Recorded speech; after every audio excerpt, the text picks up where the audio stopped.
La toma de Berlín por parte de la resistencia herbívora habrá ocurrido por allá de 1945, eso es cierto. Pero recordemos que luego de esto no siguen los juicios de Nuremberg como en la historia real, sigue la llamada cacería roja, o caza roja, variando según la traducción.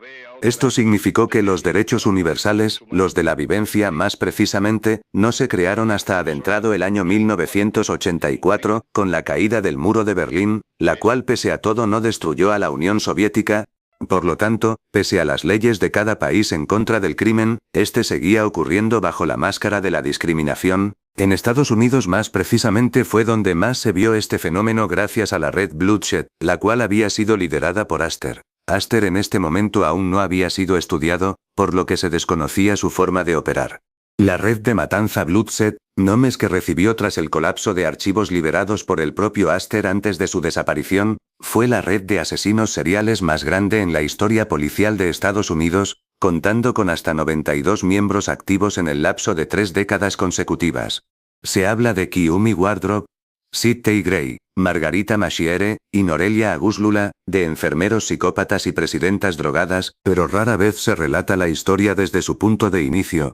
Se olvida del memorable culto Iset, la masacre en las Barritas Nueva York y sobre todo el colapso del gobierno estadounidense en los años 2000. Este grabado existe para contar todo eso. Y se comenzará por el inicio de absolutamente todo, la existencia de Iset.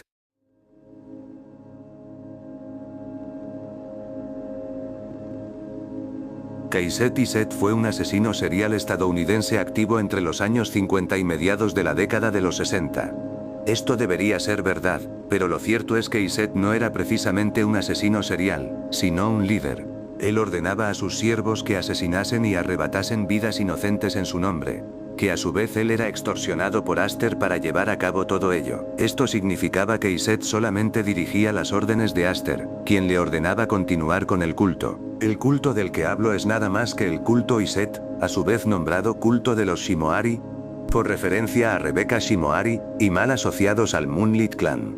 Originalmente el culto se basaba en el rezo y la adoración al demonio de la avaricia William Marie Viellard, pero desde que el tercer miembro Gareth Parent Pearl se unió, el grupo comenzó a integrarse más en el asesinato. Astor incitaba a esto, principalmente porque todas las personas que eran asesinadas por el culto resultaban ser grandes empresarios y magnates del entretenimiento moderno, lo que favorecía al verdadero plan de Astor. A su vez Kayset, pese a ser el líder de la organización, era hostigado y extorsionado por Astor, dado su pasado en la prostitución. Kayset Iset nació el 12 de noviembre de 1934, siendo hijo de un general desertado y una ama de llaves. Se trata del revólver de toda la red de matanza con menos información publicada que hay, siendo que se desconoce de sus primeros años de vida, y no se sabe quiénes fueron sus padres, más allá de sus profesiones, gracias a palabras de él mismo. Atormentó a sus compañeros de cuarto durante un tiempo, y se estudia la posibilidad de que haya sido simpatizante de los muscamentistas. Esto último surgió a raíz de que dos de los miembros del culto, los gemelos Rinsmary y Lenleno Romir, lo eran, y aparentemente, según las investigaciones que se hicieron posteriormente a la masacre, habían sido adoptados legalmente por Kayset. Ahora bien, Kayset tuvo un pasado donde ejerció la prostitución. Según fuentes de investigación policial y forense, esto podría deberse a que su familia tras el abandono por parte de su padre cayó en la pobreza, y según testimonios de algunos miembros del culto, la persona que solía obligar a un joven Kayset de apenas 16 años a ejercer tal trabajo era su propia madre. Se sabe que por esto Kayset no terminó la escuela secundaria, y optó por escaparse de casa en vez de ir a la universidad. Para cuando había cumplido los 20 años, se rumoreaba de estar de novio con Mimon Lee, la líder de en ese entonces la organización criminal, la repostería, y llegó a ser vicepresidente de esta antes de decidir alejarse de ello para irse a vivir a Nueva York. Surgió una serie de peleas violentas con Mimon Lee que lo llevaron a separarse de ella, pero parecía haber problemas financieros al respecto. Resulta que Kayset se había acostado repetidas veces con Mimon Lee, a cambio de sumas inmensurables de dinero, y no se trataba de una subasta cotidiana en el mercado negro, sino de las famosas belladoristas. Para ese momento, la repostería estaba en su pique antes de su disolución en 1982, por lo que Kayset ingresó al mercado bajo el alias de Kaiches Chan, nombre que luego adaptaría el protagonista de Tai Chess, un juego pornográfico en su burla. En este pique de su carrera, es que Kai-Set conoce a Mi-mon Lee, y decide comprarlo. Nada más pudo atraerle tanto lujo. Mi-mon Lee era una narco sofisticada y muy enriquecida, le compró todo lo que nunca obtuvo. Pero claro estaba, tenía un costo. Tras ser abandonado por su familia, sin amigos, y siendo visto solamente como un artículo de lujo en el mercado negro, Kai-Set piensa en su...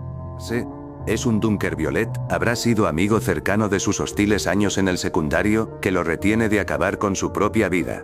Esta persona, es Gareth Parent Pearl, quien para ese momento ya era un revólver, sin un número asignado todavía, llevaba un número de víctimas que mantenía a la IA satisfecha, y sin contar la parte perturbadora de su vida, convence a Kai-Set de trabajar para Aster. ¿Por qué se dice que Kai-Set fue el primer revólver en unirse a la red, cuando lo fue cronológicamente Gareth? Y además, ¿por qué Gareth tiene el número 22 si fue el primer miembro? ¿Y cuál es el número de Kai-Set? Podría decirse que la estética de números por cada revólver no empezó hasta adentrada la década de los años 70. Pero hasta entonces, los miembros eran solo un valor en una red, a visión de Aster. Gareth mataba por miedo. Algo de lo que se diferenciaba de Kai-Set, puede ser. Lo cierto es que esto, pese a ser una buena hipótesis policial en sus inicios, no es tan cierto. Kai-Set tuvo una sola víctima antes del culto, y fue un cobrador que tenía intenciones de abusar de él en venganza. Kai-Set lo asesinó en defensa. Luego de esto, comenzó a interesarse en la religión al grado de volverse simpatizante de los pasionaristas, pero no parecía tener suficiente con solo aliarse a un culto. Quería ser el centro de atención. Esto venía de un sentimiento creciente de aprobación y ansias de amor, tal vez incluso ternura. Como tal, Kai-Set era solo practicante. En la teoría, no creía nada de lo que hacía. No importaba si hablaba de redención y salvación. Para él todo eso le daba igual. Pero anhelaba tanto la figura de un mártir, que acabó convirtiéndose en una incluso si no creía en ella. Fue en febrero del año 1959 que se inaugura el culto.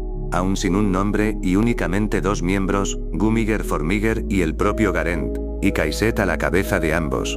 El primer asesinato no fue documentado, aunque se teoriza que pudo haber sido la famosa actriz de ese entonces Anya Miger. 2 años después, una de las integrantes del culto, Ketota Tehasron, consagró el culto como culto Isete, a lo que el resto de miembros, que para ese entonces eran alrededor de 7, aceptaron.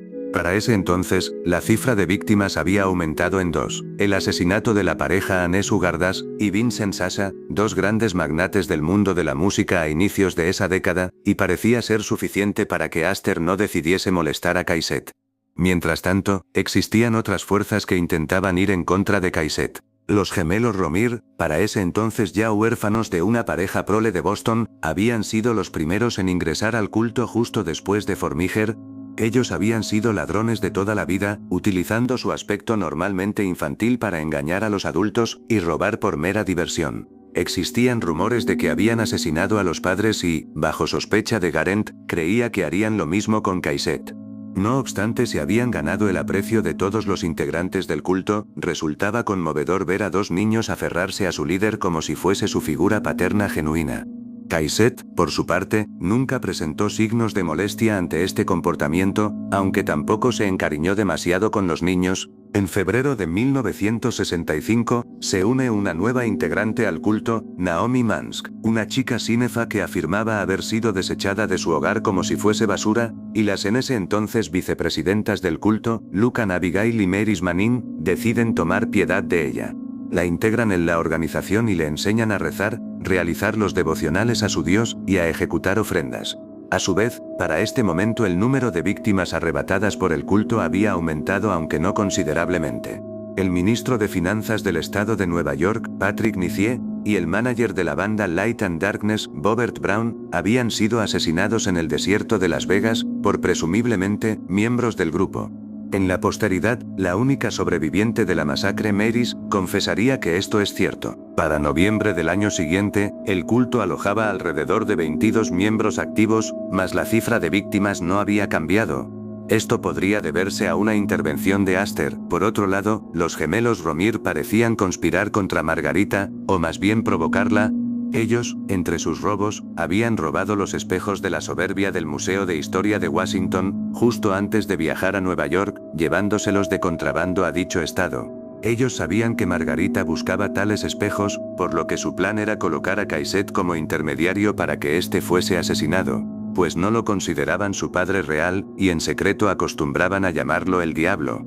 Regalándole los espejos a Caiset en forma de agradecimiento por haberles permitido ingresar al culto, los preparativos para la masacre del 66 ya estaban hechos. Mientras tanto, Naomi ya había comenzado a desenvolverse dentro del grupo. La primera asesinada fue Tay Marsh, una chica pueblerina de la ciudad y muda que se había unido al grupo con ansias de prestigio social, muy débil de salud en el momento de su muerte. Luego le siguieron Adam Kyo, Xandra Oblem, y 2 integrantes más sin identificar. Todo eso ocurrió en el lapso de un año, hasta llegado el 21 de febrero de 1966, Garent planeaba asesinar a Naomi por su propia cuenta para evitar que Caiset se enterara, dice uno de los testimonios de Meiris, pero aquello fue inevitable. Caiset no quería salvar al culto, por lo que naturalmente nunca se había preocupado por intervenir en los asesinatos. Por otro lado, los gemelos Romir se habían mantenido alejados de Naomi para no levantar sospechas, y Garent fue el siguiente en ser asesinado. Para cuando llegó el 21 de febrero, Naomi se había decidido a asesinar a cada integrante del grupo faltante en esa misma noche, lo que le dio continuación a la famosa masacre de la historia. Caiset murió el 21 de febrero de 1966, a los 32 años. Murió solo, sin familia, sin descendencia, sin familiares que reclamarán el cuerpo, y en su mayoría de vida, en un estado miserable. El culto le había atraído fama, dinero, poder y el amor de personas desesperanzadas que ansiaban todo lo que él había perdido. Murió a manos de la criminal multifacética Margarita Massiere-Iach, en ese momento bajo el alias falso de Naomi Munz, a quien nunca se le pudo atrapar, y se presume que continúa con vida en alguna esquina de Latinoamérica. Los gemelos Romir, sobrevivientes para nada ingenuos del ataque, robaron los espejos y se los llevaron consigo a Nueva Jersey, arruinándole el plan a Margarita. Pero fue en vano, pues Len Leno murió en una balacera policial mientras que su hermana, devastada, se quitó la vida a los pocos días. Entonces, ¿qué es lo que nos quedó como legado del culto Iset? ¿Por qué es tan famoso, cuando no se sabe casi nada de su líder, ni mucho menos de sus integrantes? ¿Qué es lo que hace a este caso tan especial? La respuesta es muy simple. Los medios jamás se habrían interesado por un caso tan singular como este, porque no es algo que llame la atención en particular. Lo que sí llamó la atención de forma masiva, tanto en Internet como en los medios de comunicación, fue el sucesor del culto, y sobre todo de Iset. Cita y Rupert Gray.